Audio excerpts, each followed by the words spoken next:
a good thing too. So For sure. all right, now we got to switch up and go to the villain side, man.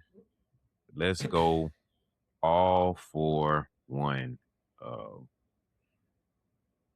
Actually, I lied. Okay. I got an old school pick right here, but it's gonna be a little different. So, uh, for All for One, man, he was the guy who was the antagonist for All Might. He was the one that was opposing of ideologies, opposing of how powers should operate and work. And for a long time, man, it just felt like All for One's very selfish. But at the very, very end, you start to see the humane part of him. It's like, oh, he just cared for his little brother. He just really wanted to look at. I'm not saying I agree with it, but that's the humane part of it. That's what the He story wanted said. to own his little brother. But he's like, I love you, Yeah. little brother, and all. It's like, all right, that's what I'm saying. It's a sliver of humanity started to peek in at the end.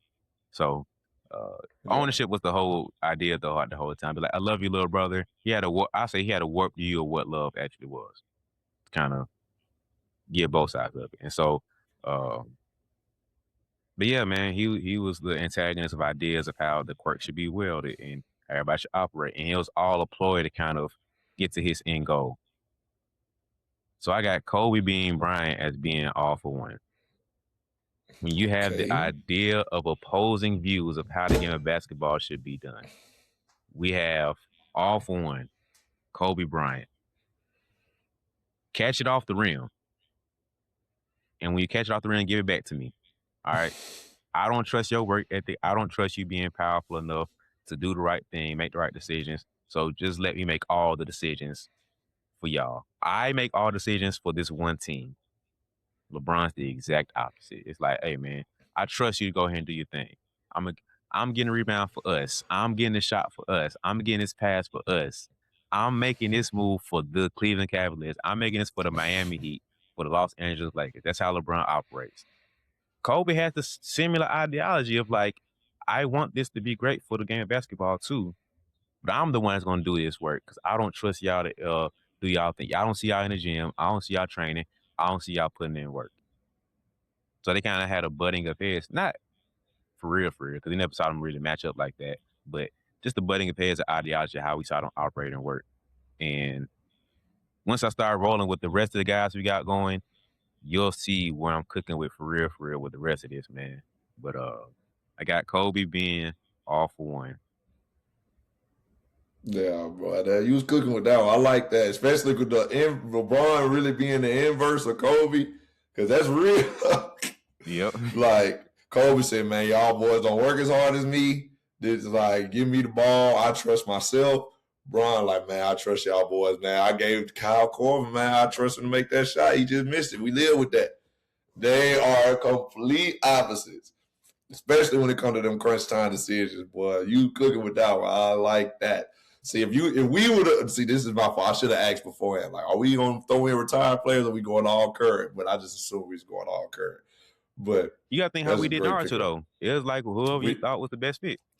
But see, the thing with Naruto is that we had a lot of it's older, like the Hokages and stuff in Naruto. It's like they have to kind of be retired players. So that made more sense. With these guys, these some kids, you know what I mean?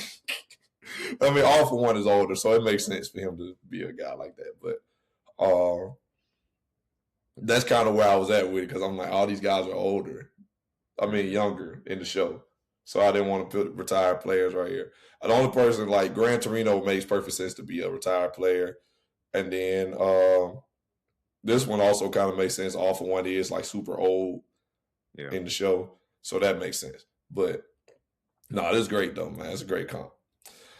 But moving on. My All for One, man.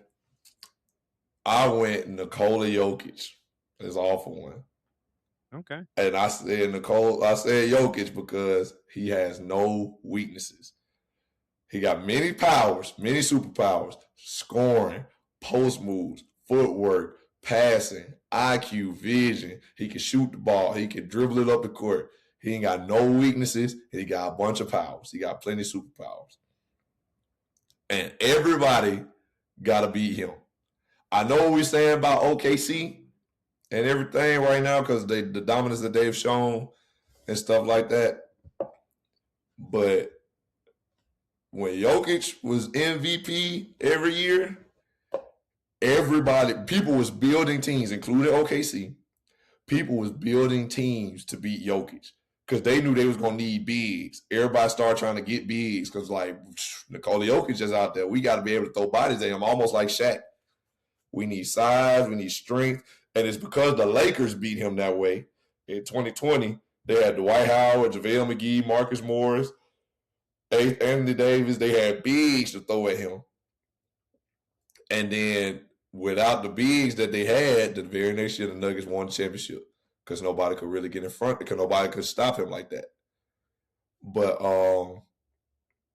I think that was like the blueprint. Now people building teams to beat Jokic. And I know OKC beat them, but when OKC beat them, Aaron Gordon tore his hamstring or pulled his hamstring, and Michael Porter Jr. couldn't shoot the ball with a shoulder injury and stuff.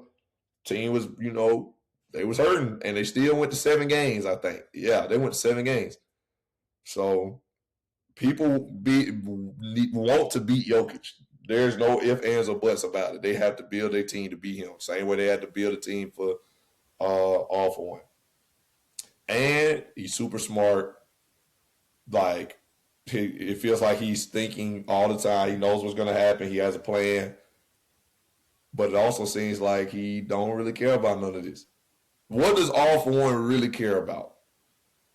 You know what I mean? We found out later that it was his little brother. It seemed like he was just destroying the world just to destroy the world or take over the world. But in reality, he wanted the power to bring back his little brother and Shigaraki. But Jokic is like, do he really love basketball? What does he care about? Horses. That's all we really know about him, horses. Now, we seen him play in the Olympics. We saw the passion. It was like, oh, he cared about playing for his country. It means something to him. But it feels the same way. It's like, man, you so good, so smart, so like dominant, but it seems like you just doing it to do it. Like, what's the real reason? Why are you doing this? So I didn't really see a comp between All For One and One For All when it comes to Jokic and LeBron, other than the fact that Bron beat him, then it got old. I guess that's the comp. You know what I mean? There you go. It just built itself. But Bron beat him. All For One. I mean, All might beat All For One, but after that, it was like, that's all I got. So now we hoping Luka beat him.